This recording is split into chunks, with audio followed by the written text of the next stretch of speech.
So again, when you look at these words, what do they remind you of, right? They remind you of the Fort Kent outcomes and the main nurse core competencies. So everything is aligned. The scope and standards of nursing practice follow the nursing process on steps 1 through 6, and then talk about ethical nursing practice, collaboration. These are core parts of our practice. If we can't communicate and collaborate, then we're not following our scope and standards of practice. So next is the nursing social policy statement. So who developed this document? Again, the ANA. So what is the purpose of this? Why do you as a nursing student care about this document, right? It's actually that most of them are little, maybe some of you purchased them, but they're, small, I don't know what you'd call it, small book, like a policy. So this nursing social policy statement defines nursing's values, moral obligations, and commitment to patient care. So that kind of makes sense, right? So this is our commitment to the public. And then the Nurse Practice Act is on the next slide. So where does that come from? We already said that, right? The Maine State Board of Nursing. Where can you find it? On the Maine State Board of Nursing Board of Nursing website.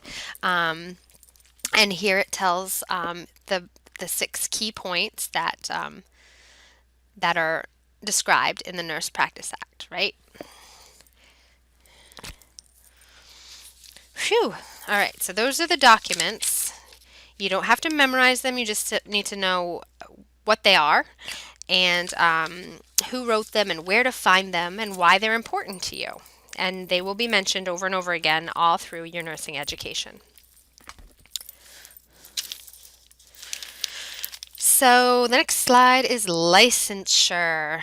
Do you know what licensure means? You get your driver's license, right? And what does that mean? It means that you've met a minimum standard. You can parallel park, you can stop at a stop sign, right? So what does it mean in nursing? It means that you've met the minimum standard, which is simply, at this point, passing a multiple choice board exam.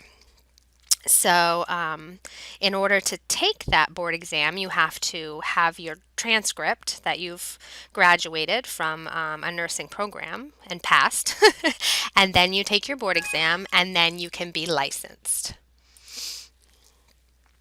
So why do we need to be licensed? What does that mean? So what does it mean to your colleagues if you're working alongside somebody? What does that mean to you? And you can count on your peer because they have gone through nursing school. They have passed the NCLEX, and you know that they have learned all about those objectives listed in our program, but also on the scope and standards of nursing practice, right? That's what guides all this education. So what does it mean to the public that you're licensed when they see the letters RN on your badge, right? So they know they can trust you. For all these years, we're the number 1 most trusted profession. And if you have that RN, they think, oh, you're a registered nurse, you're licensed, and I can trust you.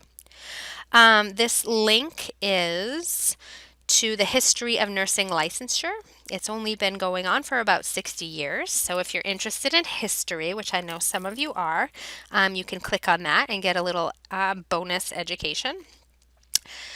So here we go. So this is a kind of a busy slide. I apologize for that.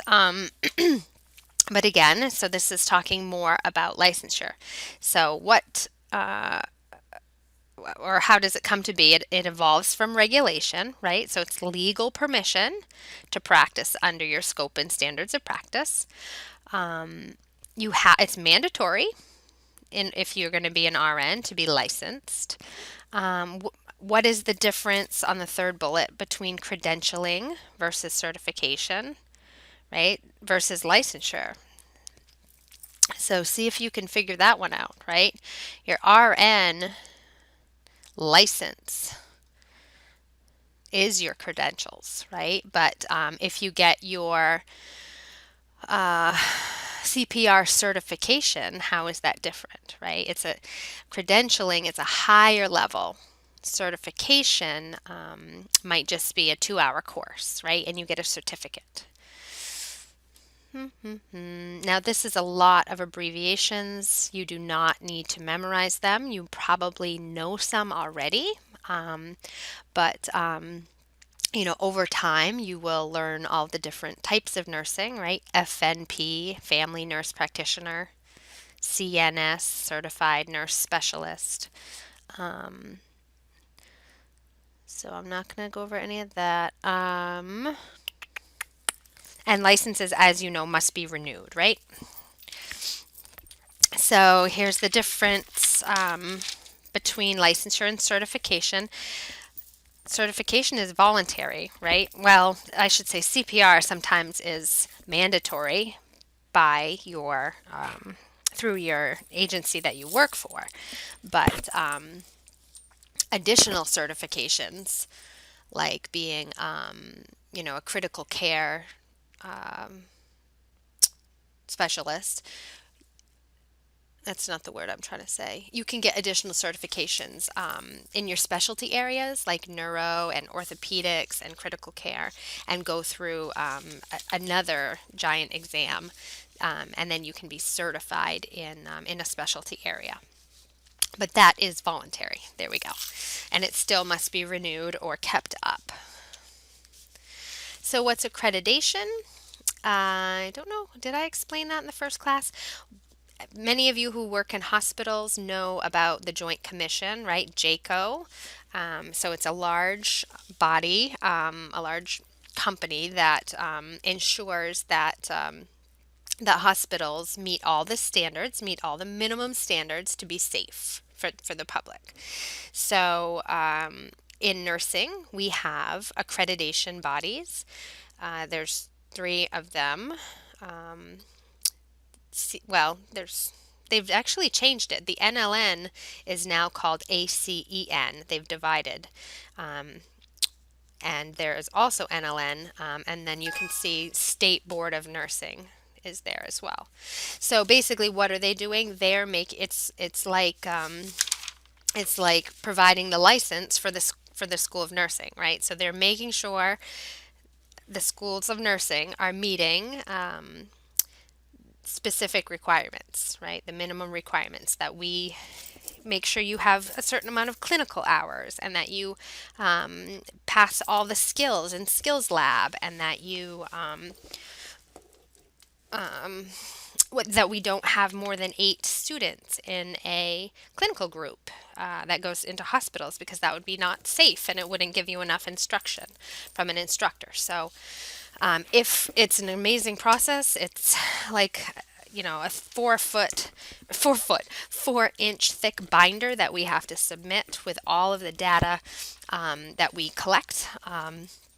And then they review it and they say, yes, you may be accredited, or no, you need to work on some things. So interesting process, very stressful. Okay, so this is the next step up. If we know that we have a Maine State Board of Nursing, and so does Massachusetts, and so does New Hampshire and Vermont. All of those state boards of nursing send a representative to the National Council of State Boards of Nursing. So here are the roles and what's the word? Responsibilities of the group. So if all the state boards of nursing have representation in a National Council of State Boards of Nursing, they monitor on a larger level. Okay, so the other point from this slide is to say that now the National Council of State Boards of Nursing, in order to streamline resources and yeah, basically resources and financial resources as well are grouping into compacts. So that just means that Maine, per se, I don't know if I can click on this. I'm scared too while I'm doing this presentation, but you can definitely click on it. And see that some of the states now are joining, saying, we, Maine recognizes that Ohio also produces safe and effective nurses. So if a nurse wants to come from Ohio, then we will honor an Ohio nursing license. If you are not in a compact state, then it is a very challenging process to get your license transferred. Complete with background checks and fingerprints and all of that stuff. So they're making it easier for nurses to work in multiple states.